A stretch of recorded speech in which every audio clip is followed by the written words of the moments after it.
Hello students, welcome back to my YouTube channel Pooja Hindi. आज मैं जो आपके सामने टॉपिक लेकर आई हूँ वो है तत्सम और तद्भव शब्द। तत्सम और तद्भव शब्द में क्या डिफरेंस होता है?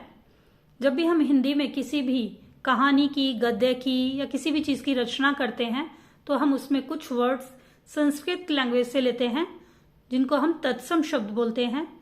कुछ इंग्लिश या फारसी या दूसरी लैंग्वेजेस से लिए जाते हैं जिन्हें हम विदेशी शब्द बोलते हैं, और जो हिंदी का रूप होते हैं उन्हें तद्भव रूप बोलते हैं। जो हिंदी के शब्द होते हैं उन्हें तद्भव रूप बोलते हैं। तो यहाँ मैं आपको कुछ वर्ड्स बता रही हूँ, तो उनका तत्सम रूप क्या होता है और तद्भव रूप क्या होता है वो हम देखते हैं। जैसे यहाँ पर फर्स्ट वर्ड हमें दिया हुआ है अंधकार। तो अंधकार जो होता है वो संस्कृत का वर्ड होता है, तो ये इसका तत्सम रूप है अंधकार, और तद्भव रूप होता है अंधेरा। वैसे हम उसे अंधेरा बोलते हैं, जो डार्क या डार्कनेस होती है उसको अंधकार संस्कृत में और अंधेरा हिंदी में बोला जाता है। नेक्स्ट है अम्बा। अम्बा तत्सम रूप है, संस्कृत का वर्ड है अम्बा, और हिंदी में उसे हम अम्मा बोलते हैं। जो हमारी मदर या मम्मी होती हैं उनको हम संस्कृत में अम्बा और हिंदी में अम्मा बोलते हैं। तो अम्बा तत्सम रूप हो गया और अम्मा तद्भव रूप हो गया। अग्नि। अग्नि जो होता है वो संस्कृत वर्ड है, तो ये इसका तत्सम रूप है, और आग तद्भव रूप है। फायर को अग्नि बोलते हैं संस्कृत में और आग बोलते हैं हिंदी में। अग्र। अग्र जो होता है वो तत्सम रूप होता है, संस्कृत का वर्ड है अग्र, जिसका अर्थ होता है आगे। हिंदी में हम उसे क्या बोलते हैं? आगे, यानी कि फर्दर या अहेड के लिए हम आगे या अग्र बोलते हैं। अष्ट। अष्ट होता है हमारा तत्सम शब्द, यानी संस्कृत का वर्ड है अष्ट। जब हम काउंटिंग करते हैं तो उसमें 8 आता है, तो उसको हम अष्ट बोलेंगे संस्कृत में, और 8 जो होता है वो उसका तद्भव रूप होता है। हिंदी का वर्ड होता है 8। उष्ट्र। उष्ट्र जो होता है कैमल, वो तत्सम रूप है, संस्कृत में उष्ट्र बोला जाता है कैमल को, और तद्भव रूप होता है ऊंट। हिंदी में हम उसे कैमल को ऊंट बोलते हैं। नेक्स्ट है कपाट। तो कपाट जो है वो संस्कृत में यूज किया जाता है, संस्कृत वर्ड है कपाट, तो ये तत्सम रूप हो गया। और किवाड़ जो है वो उसका तद्भव रूप हो गया, डोर का। तो डोर को हम इंग्लिश में डोर बोलते हैं, हिंदी में किवाड़, तो ये तद्भव रूप हो गया, और कपाट जो है वो उसका तत्सम रूप हो गया। कर्म। कर्म जो है वो तत्सम रूप है, यानी कि संस्कृत में हम कर्म बोलते हैं किसी भी काम को करने को कर्म, और काम जो होता है वो उसका तद्भव रूप होता है। कार्य। कार्य भी एक तत्सम रूप है, संस्कृत का वर्ड है, जिसे हम हिंदी में काज बोलते हैं। तो काज जो होता है वो तद्भव रूप होता है। काष्ठ। काष्ठ जो है वो तत्सम रूप है, संस्कृत का वर्ड है काष्ठ, जिसे हम हिंदी में काठ बोलते हैं। तद्भव रूप होता है काठ। जो लकड़ी होती है या वुड होती है उसे हम काठ भी बोलते हैं। कोकिल। कोकिल जो होता है वो तत्सम रूप है, यानी संस्कृत का वर्ड है कोकिल, जिसे हम हिंदी में, यानी इसका तद्भव रूप होता है कोयल। जो कुकू होती है उसको हम कोकिल बोलते हैं संस्कृत में, और कोयल बोलते हैं हिंदी में।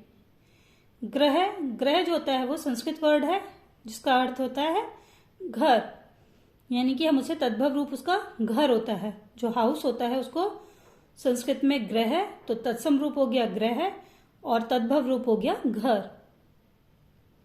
चंद्र। चंद्र जो होता है वो तत्सम रूप होता है, संस्कृत का वर्ड होता है चंद्र, और चांद जो होता है वो उसका तद्भव रूप होता है। चांद तद्भव रूप होता है, हिंदी में चांद कहा जाता है मून को, और संस्कृत में चंद्र। चर्म। ये तत्सम रूप है। चर्म होती है एनिमल स्किन, एनिमल की जो स्किन होती है उसको चर्म बोलते हैं, और उसका तद्भव रूप होता है चाम या चमड़ा। छिद्र। छिद्र जो है वो तत्सम रूप है,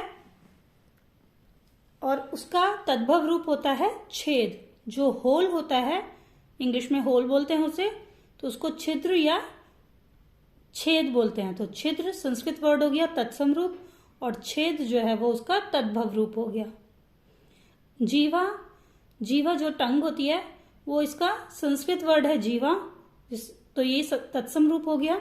और जीभ जो है वो उसका तद्भव रूप है। ज्येष्ठ, ज्येष्ठ जो होता है एल्डर ब्रदर, तो संस्कृत का वर्ड है ज्येष्ठ, तो ये तत्सम रूप है। और जेठ, जो हस्बैंड का एल्डर ब्रदर होता है उसको जेठ बोला जाता है हिंदी में, तो ये इसका तद्भव रूप हो गया। नेक्स्ट है दधी।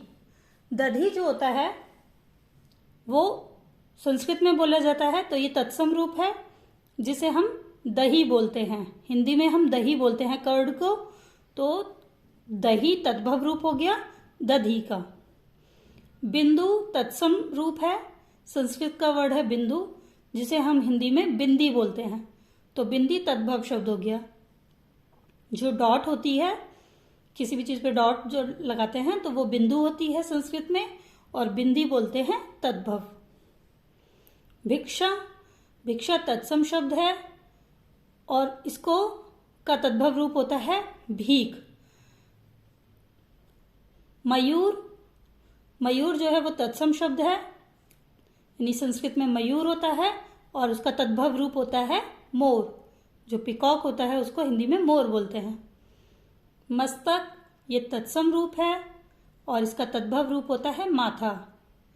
संस्कृत में मस्तक और हिंदी में माथा। जो हमारा फोरहेड होता है उसे मस्तक बोलते हैं और हिंदी में माथा। मित्र, मित्र जो है वो संस्कृत वर्ड है, तो ये तत्सम रूप हो गया। और मीत, ये हिंदी वर्ड है, ये तद्भव रूप हो गया।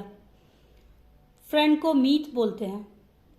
मृत्यु, मृत्यु जो है वो तत्सम रूप है और मौत जो है वो तद्भव रूप है। जो डेथ होती है उसको मृत्यु बोलते हैं संस्कृत में और मौत बोलते हैं हिंदी में। रात्रि, रात्रि जो है वो तत्सम रूप है और रात जो होता है वो तद्भव रूप होता है। जो नाइट होता है उसको रात्रि बोलते हैं संस्कृत में और रात बोलते हैं हिंदी में। नेक्स्ट है लज्जा। लज्जा जो होता है वो तत्सम रूप है शाय होने का, और लाज जो होता है वो तद्भव रूप होता है, हिंदी में लाज बोला जाता है। वधू, वधू जो है वो तत्सम रूप है, संस्कृत का वर्ड है वो वधू और हिंदी में हम उसे बहू बोलते हैं। जो डॉटर इन लॉ होती है उसको वधू संस्कृत में बोला जाता है और बहू हिंदी में, तो ये तत्सम शब्द हो गया, तत्सम रूप हो गया और ये तद्भव रूप हो गया। शत, शत जो है वो तत्सम रूप है और सौ जो है वो तद्भव रूप है। जो काउंटिंग में 100 आता है उसको संस्कृत में शत बोलते हैं, तो ये तत्सम रूप हो गया और 100 जो है वो उसका तद्भव रूप हो गया।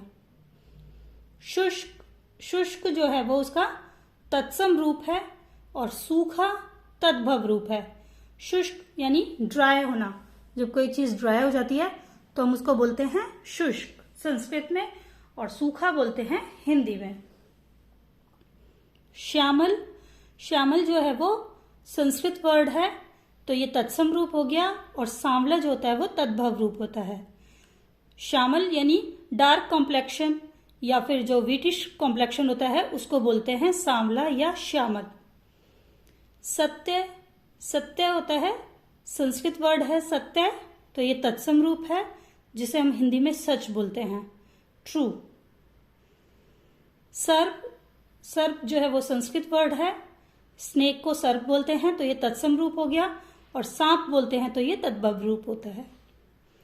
सौभाग्य, सौभाग्य जो है वो तत्सम रूप है और सुहाग जो होता है वो तद्भव रूप है। यानी कि जब हम हस्बैंड की, किसी के हस्बैंड की लॉन्ग लाइफ के लिए ब्लेसिंग्स देते हैं तो वो सौभाग्य कहलाता है और उसको का तद्भव रूप होता है सुहाग। हस्ती, हस्ती जो है वो तत्सम रूप है, संस्कृत का वर्ड है हस्ती, एलिफेंट को संस्कृत में हस्ती बोलते हैं और उसे उसका तद्भव रूप होता है हाथी, तो हाथी उसको हिंदी लैंग्वेज में बोलते हैं और हस्ती उसे संस्कृत में बोलते हैं एलिफेंट को। क्लियर? आई होप आपको ये वीडियो अच्छा लगा होगा।